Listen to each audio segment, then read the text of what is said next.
రాతలు రాసి ఏడాదన్న ఎల్లక ముందే 7 గదులతో మేడే కట్టే.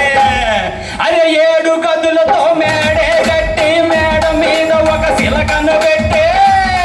మా ప్రజా నోటిలో పట్టిన కొట్టే. నీ అమ్మ చచ్చిన దమ్మిడొగ్గను, నీ అయ్య చచ్చిన దమ్మిడొగ్గను, నీ అమ్మ చచ్చిన దమ్మిడొగ్గను, అయ్య చచ్చిన దమ్మిడొగ్గను. ఏమి వంగపండి.